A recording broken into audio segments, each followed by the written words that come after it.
Chapter 8, The Beauty of Ideas. Part 1. The idea of beauty has been greatly widened since the age of Plato. Then, it was only in order, proportion, unity and variety, that beauty was admitted to consist. Today we hold that the moderns have caught a profounder beauty, the beauty of meanings, and we make it matter for rejoicing that nothing is too small, too strange, or too ugly to enter, through its power of suggestion, the realm of the aesthetically valuable, and that the definition of beauty should have been extended to include, under the name of romantic, symbolic, expressive, or ideal beauty, all of the elements of aesthetic experience, all that emotionally stirs us in representation. But while this view is a natural development, it is not of necessity unassailable, and it is open to question whether the addition of an independent element of expression to the older definition of beauty can be justified by its consequences for art. Such an inquiry, however, cannot stop with the relation of the deeper meanings of modern art to the conception of beauty. It must go further and find out what elements, the sensuous form or the ideas that are bound up with it, in a work of art, of the classical as well as of the idealistic type, really constitute its aesthetic value. What is it that makes the beauty of the Venus of Milo? Is it the pose and the modeling, or the idea of the eternal feminine that it expresses to us? What is it that makes the beauty of street marks or of Giotto's tower? The relation of the lines and masses or the sacred significance of the edifices they go to form? What is it that makes the beauty of the Ninth Symphony? The perfection of the melodic sequence, or the hymn of joy, the message from the infinite which they are meant to utter? The antithesis between these two points of view is, of course, not the same as that other antithesis between art for art's sake and art in the light of its moral meanings and effects. What we now call romantic or expressive art can certainly be made the more fruitful in moral suggestions, but this fact bears not at all on the question of what belongs fundamentally to the nature of beauty. We know, moreover, that on this matter the camps of the formalists and the romanticists are divided. The Greeks, the lovers of formal beauty, were so alive to the moral effects of art that their theories were in danger of being quite overwhelmed by this view. On the other hand, the lovers of ideas in art, the natural enemies, as one would have thought, of art for art's sake, have been most often impatient of any consideration of its moral elements or effects. This second question, then, of art as pleasure or as moral influence can be once for all excluded from the discussion. So far as yet appears, the issue is between form and expression. There is, perhaps, some point of common agreement from which to survey and distinguish more exactly these two diverging tendencies. Such a coign of vantage is offered by the nature of the aesthetic attitude, for since Kant there has been among aestheticians no essential difference of opinion on this point. The aesthetic attitude, all agree, is disinterested. We care for the image or appearance of the object, for the way its form affects us, and not for the actual existence of the object itself. If I delight aesthetically in a cluster of grapes, I do not want to eat them, but only to enjoy their image, and my feeling of pleasure, as aesthetic, would not be changed if before me were only a mirage, an hallucination, or a picture. It is just the pleasure in perception that appeals to me, therein both schools agree, and the only matter at issue is the question of what this disinterested pleasure of perception includes. Is that pleasure bound up with the mechanisms of perception itself, or does it come from the end of the process and the ease with which it is reached, from the idea, in the contemplation of which we delight? One school asserts that the real pleasure in perception comes only from form. The given object is beautiful, through its original qualities of line, color, or sound, which strike the special senses in a way that is pleasing to them, and through its combinations of these qualities, which affect the whole human organism in a directly pleasurable way. What is outside of the given object of art, is meant, suggested, or recalled by it, belongs, it is said, to absolutely unaesthetic processes, as is shown by the fact that many things, which we are the first to acknowledge as ugly, are the exciting cause of great thoughts and delightful associations. The opposed school maintains that the meanings of a work of art are all that it exists for. The presentation of an idea, by whatever sensuous means, so only that they be transparent, and the joy of the soul in contemplating this idea, must be the object and the end of art. The later idealists admit value to the form only in so far as it may express, convey, symbolize, or suggest the content, whether as pure idea, or as a shadowing forth of the divine world meaning. These theories are certainly intelligible, but the results of applying them with logical consistency are rather terrifying. Andrew Lang says somewhere that the logical consequence of the formal theory of art in all its nakedness would make Tennyson the youth, Swinburne, and Edgar Poe the greatest poets of the world, and those delicious effusions of Edward Lear, the Jumblies and On the Coast of Coromandel, masterpieces. Yet if we allow the idealists to pass sentence, what shall become of our treasures in Kubla Khan, or Uweber Allen Gipfilm, or La Nuit de Décembre? The results of such a judgment day would be even more appalling to the true lover of poetry. Moreover, if the idea, the end of art, need not reside in the object itself, but may arise therefrom by subtle suggestion, the complications of poetry or painting are unnecessary. A geometric figure may remind us of the constitution of the world of space, a sundial, of the transitoriness of human existence, and with a chorus ending from Euripides, the whole sweep of the cosmic meanings is upon us. In the words of Francis Lippo Lippi, why, for this? What need of art at all? A skull and bones. 2 bits of stick nailed crosswise, or what's best? A bell to chime the hours with, does as well. Part 2. In spite of this, however, a place for ideas must clearly be found in our definition of beauty, and yet it must be so limited and bound to the beautiful form that corollaries such as we have just drawn will be impossible. An interesting attempt to reconcile these 2 points of view, to establish an organic relation between form and idea, is found in The Sense of Beauty by Professor George Santayana. The central point of this writer's theory is his definition of beauty as the objectification of pleasure. Aesthetic experience, he says, is based partly on form, partly on expression, but the pleasure felt is always projected into the object, and is felt as a quality of it. All kinds of external associations may connect themselves with the work of art, but so long as they remain external, and keep, so to speak, their values for themselves, they cannot be said to add beauty to the object. But when they are present only in their effect, a diffused feeling of pleasure, that diffused feeling is attributed directly to the object, is felt as if it inheres therein, and so the object becomes more beautiful, for beauty is objectified pleasure. Professor Santayana designates form as beauty in the first term, and expression as beauty in the second term. Beauty in the first term can exist alone, not so beauty in the second term. It must have a little beauty of the first term to graft itself upon. A map, for instance, is not usually thought of as an aesthetic object, and yet, let the tints of it be a little subtle, let the lines be a little delicate, and the masses of land and sea somewhat balanced, and we really have a beautiful thing, the charm of which consists almost entirely in its meaning. Now here, it seems to me, is a weak point in Professor Santayana's armor. If such wonderful elements of beauty can be projected into a fairly colorless object by virtue of its fringe of suggestiveness, why should not beauty of the second term be felt in objects without that little bit of intrinsic worth of form? Is not such indeed the fact? What else is the meaning of the story of Beauty and the Beast? The squat and hideous Indian idol, the scarabaeus, the bit of Aztec pottery, become attractive and desired for themselves by virtue of their halo of pleasure from dim associations. And all these values are felt as completely objectified, and so fulfill the requirements for beauty in the second term. That small amount of intrinsic beauty on which to graft the beauty of the second term is, therefore, not a necessary condition, so that we are left, on Professor Santayana's theory, with the strange paradox of so-called beautiful objects which are, nevertheless, confessedly ugly. What, then, is the flaw in this definition? While we concede the objectification of pleasure in all these cases, we cannot, it would seem, admit a corresponding change from non-aesthetic to aesthetic feelings.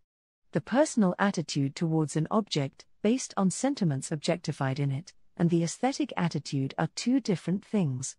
The truth is, that all this objectified tone feeling is directly dependent on the original real existence of the object that calls it up, and on our practical personal relation to it, and is thus, by universal agreement, definitely non-aesthetic. I enjoy the cast of the Great Venus very nearly as much as the original, but who cares for casts of the Aztec gods, or of the prehistoric carvings of the reindeer period?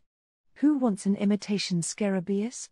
To have the real thing, to see it, to touch it, to know that it has had real experiences that would fill me with wonder and with awe, to love it for the danger it has passed, to feel that I myself am through it actually linked with its mysterious history, that is the value it has for me, not a pleasure of perception at all, but a very definite, practical interest in my own personality. If the pleasure lay only in disinterested perception, any representation of the object ought to have the same value. What, then, the author of The Sense of Beauty calls the beauty of the second term, the power to suggest feeling through the medium of associated ideas, we may deny to impart any aesthetic character whatever. Professor Santayana has, indeed, mediated between the formalists and the idealists, but his theory would lead us to attributions of beauty from which common sense revolts, and we have seen the secret of its deficiency to lie in the confusion of the personal with the aesthetic attitude. If now we amend his definition, beauty is objectified pleasure, to beauty is objectified aesthetic pleasure, we are advanced no further. Part 3. The problem stands, then, how to provide for the presence of ideas in the work of art, and the definite emotions aroused by it, either by bringing them somehow into the definition of beauty in itself, or by showing how their presence is related to the full aesthetic experience. But, first of all, we have to ask how the aesthetic pleasure even in formal beauty is constituted, and to what extent expression belongs to the beauty of pure form. Form is impressive, or directly beautiful, through its harmony with the conditions offered by our senses, primarily of sight and hearing, and through the harmony of its combinations of suggestions and impulses with the entire organism. I enjoy a well-composed picture like Titian's Sacred and Profane Love, because the good composition means such a balanced relation of impulses of attention, of incipient movements, as harmonizes with such an organism as mine, tending to move toward both sides, and yet unified and stable, and because the combination of colors is at once stimulating and soothing to my eyes. So much for impression, beauty of the first term. But it is not only that harmonious state of my visual and motor functions that I get out of the form of a picture. No, I have, besides all this pleasure, a real exhilaration or emotion, a definite mood of repose or gaiety or triumph, without any fringe of association, which yet certainly contributes to my feeling of the beauty of the experience, and so of the work of art. How did it come out of the form? Well, this very harmonious excitation of the organism has brought with it just such an organic reverberation as, the current theory of emotion asserts, must be at the bottom of all our emotional states. A certain sequence of nervous shocks and of vasomotor changes, certain stimulations and relations and contractions of the internal organs have been set up as the diffusive wave from the sense stimulations, and a particular emotional tinge is the result. That is a direct impression, but an expression too. Take the same case on a much lower level. A glass of wine makes me cheerful, not because it arouses cheerful ideas directly, but because the organic changes it sets up are such as belong to the motivated expression of joy, and have the same effect. A deep, slow movement played by an orchestra can affect me in two ways. It may be that I have usually connected that sort of music with religious experiences, and all the profound and inspiring feelings belonging thereto, and so I transfer those feelings to the music and give it those adjectives. Or the slowness of the rhythmic pulse that is set up in me, the largeness, the volume, the depth of sound, all bring about in me the kind of nervous state that belongs to a reposeful and yet deeply moved feeling. The second experience is expression through impression, through the inward changes that the form itself sets up. The first is expression through the medium of something external, an idea which brings with it a feeling, something that does not belong to the music itself, but to my own individual experiences. This distinction between internal and external expressiveness is perfectly clear for music, and also for architecture. In painting, too, it can easily be traced.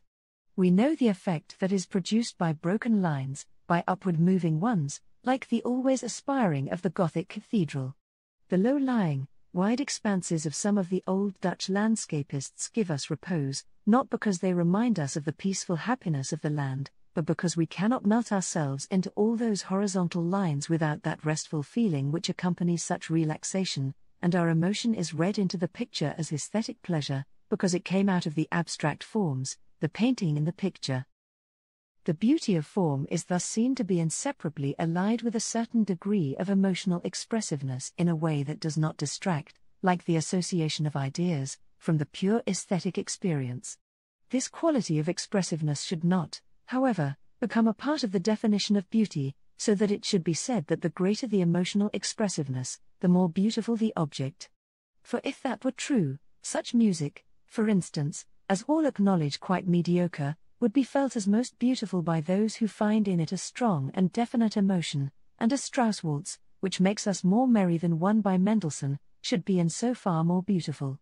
This, of course, we are not ready to concede, and it seems, therefore, most logical to regard the special emotional effects of formal beauty rather as a corollary to, than as a part of, the essential aesthetic mood. But if we give the name emotion to that perfectly vague but unmistakable excitement with which we respond to purely formal beauty, that indescribable exaltation with which we listen to absolute music, then we must say that that emotion is but another name for aesthetic pleasure. Objectively, we have formal beauty; subjectively, on the physiological side, a harmonious action of the organism, and on the mental side the undefined exaltation which is known as aesthetic pleasure. Part 4. Up to this point, however, we have considered only the relation between purely formal beauty and the various shades of emotional response to it. Now we may turn to the original question which we set ourselves: how to provide, in our definition of beauty, for the presence of ideas in the work of art. No one will deny that the full aesthetic experience cannot be dismissed with the treatment of formal beauty, and, although Professor Santayana's beauty in the second term may be rejected as a pure individual, arbitrary, interested, and hence unaesthetic element, the explicit content of a work of art cannot be ignored. The suggested ideas aroused by an old rose garden may be no addition to its beauty, but the same cannot be said of the great ideas contained directly in Shakespeare's poetry.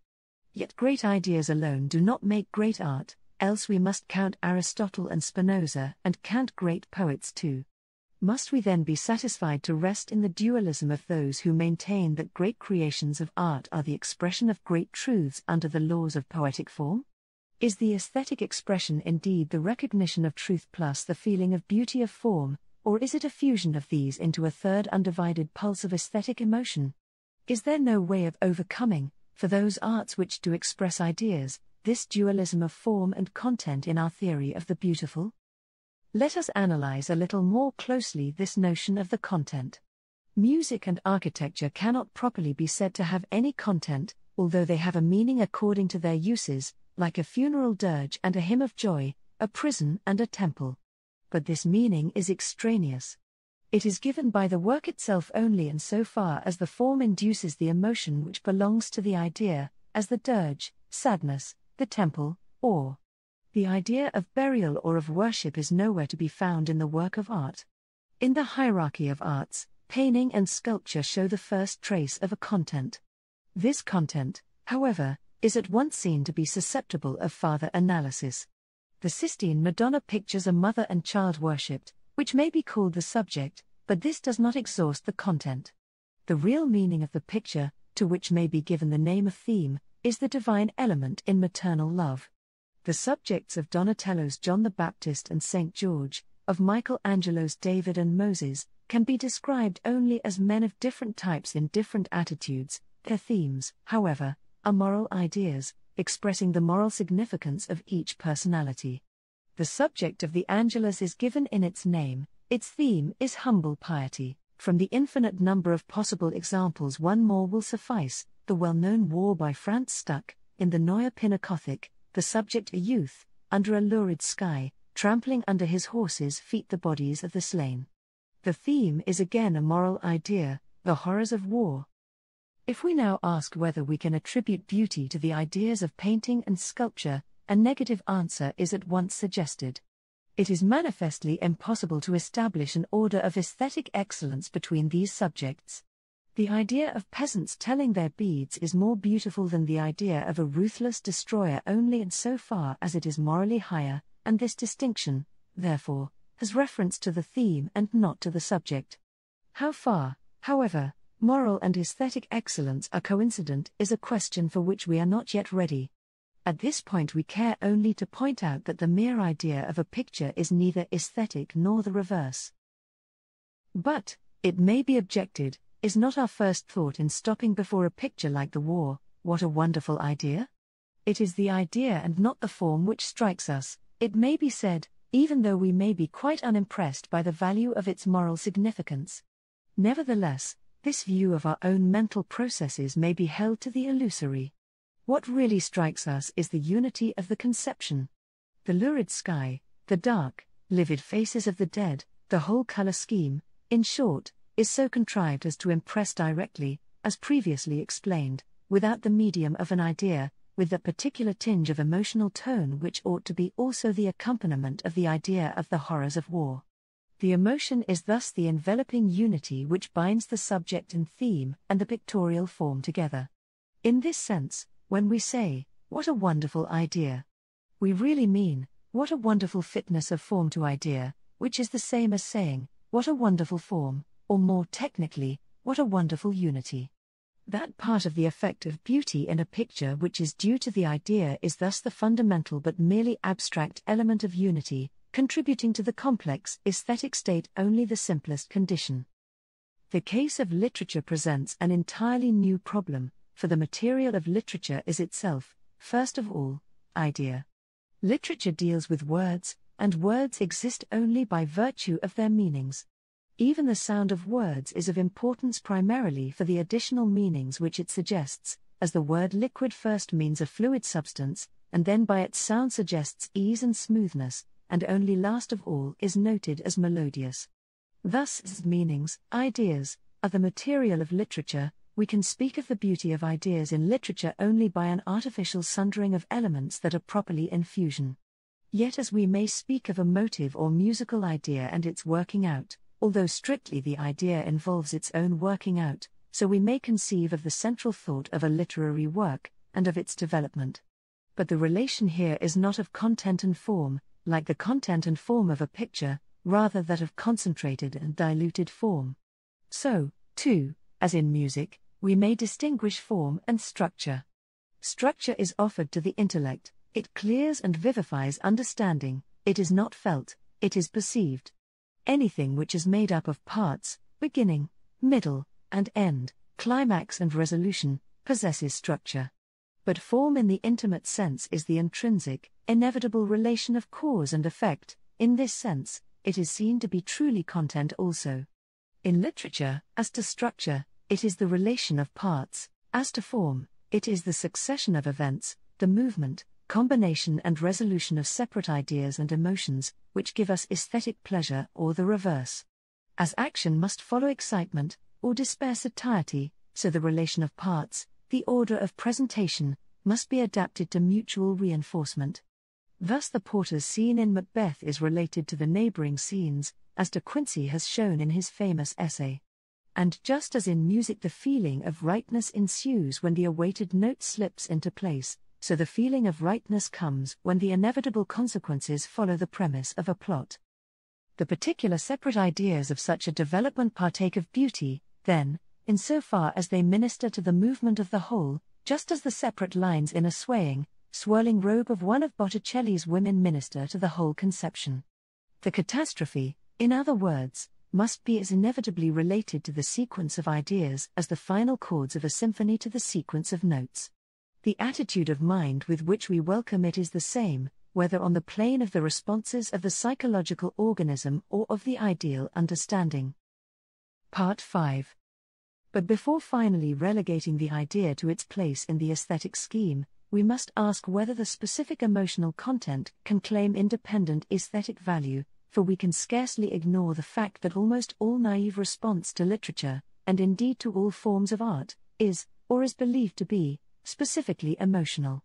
Maupassant, in his introduction to Pierre et Jean, distinguishes thus between the demand of the critic, "Make me something fine according to your temperament," and the cry of the public, "Move me, terrify me, make we weep." And yet to the assertion of common sense that the desire of the naive enjoyer of art is definite emotional excitement, we may venture to oppose a negative. The average person who weeps at the theatre, or over a novel, would no doubt repudiate the suggestion that it is not primarily the emotion of terror, or pity, that he feels. But a closer interpretation shows that it is almost impossible to disengage, in such an experience, the particular emotions. What is felt is rather pleasurable excitement, pleasure raised to the pitch of exaltation, with a fringe of emotional association. The notion of specific emotions is illusory in the same sense that our notion of pleasure from specific emotions in listening to music is illusory. The ordinary descriptions of music are all couched in emotional or even ideational terms, from the musical adventures of Charles Auchester down, and yet we know, as Gurney says, that when, in listening to music, we think we are yearning after the unutterable, we are really yearning after the next note, and when we think it is the yearning that gives us pleasure, it is really the triumphant acceptance of the melodic rightness of that next note. So the much-discussed catharsis, or emotion of tragedy, is not the experience of emotions and pleasure in that experience, but rather pleasure in the experience of ideas, tinged with emotion, which belong to each other with precisely that musical rightness.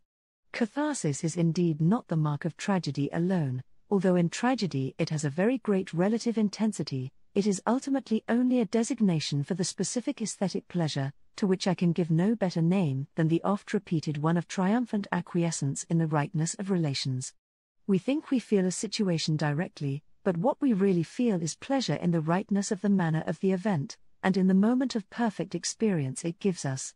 Such specific emotion as may be detected in any aesthetic experience is, then, covered by the definition of beauty only in so far as it has become form rather than content, is valuable only in its relations rather than in itself.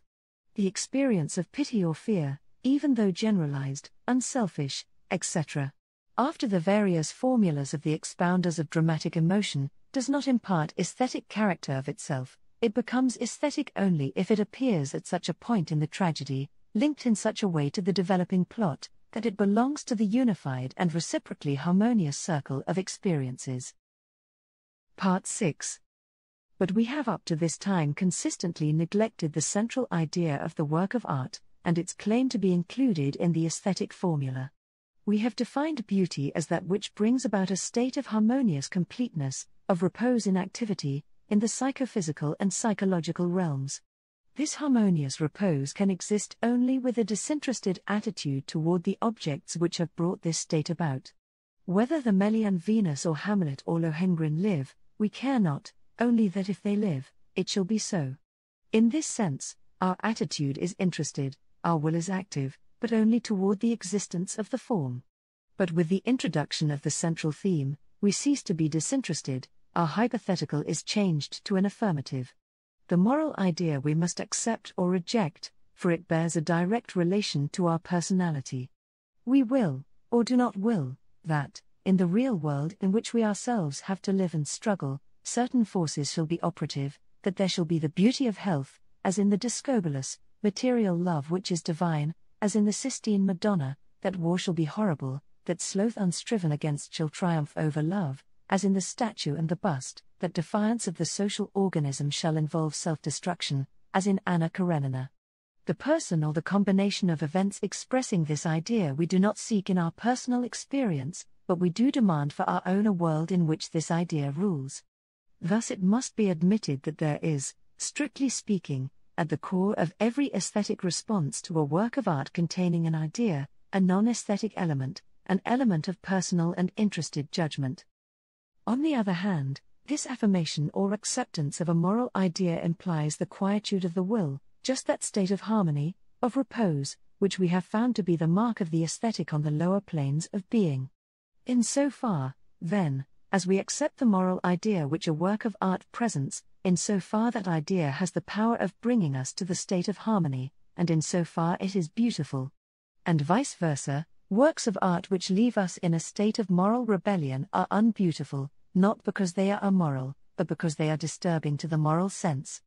Literature which ignores the fundamental moral principle of the freedom of the will, like the works of Flaubert, Maupassant, much of Zola, Loti, and Thomas Hardy, fails of beauty, inasmuch as it fails of the perfect reposeful harmony of human nature in its entirety. Thus, a thoroughgoing analysis of the nature of the aesthetic experience in its simplest and most sensuous form has given us a principle, the principle of unity in harmonious functioning, which has enabled us to follow the track of beauty into the more complex realms of ideas and of moral attitudes, and to discover that there also the law of internal relation and of fitness for imitative response holds for all embodiments of beauty. That harmonious, imitative response, the psychophysical state known on its feeling side as aesthetic pleasure, we have seen to be, first, a kind of physiological equilibrium, a coexistence of opposing impulses which heightens the sense of being while it prevents action, like the impulses to movement corresponding to geometrical symmetry. Secondly, a psychological equilibrium, in which the flow of ideas and impulses is a circle rounding upon itself, all associations, emotions, expectations indissolubly linked with the central thought and leading back only to it, and proceeding in an irrevocable order, which it yet adapted to the possibilities of human experience, and thirdly, a quietude of the will, in the acceptance of the given moral attitude for the whole scheme of life. Thus is given, in the fusion of these three orders of mental life, the perfect moment of unity and self-completeness.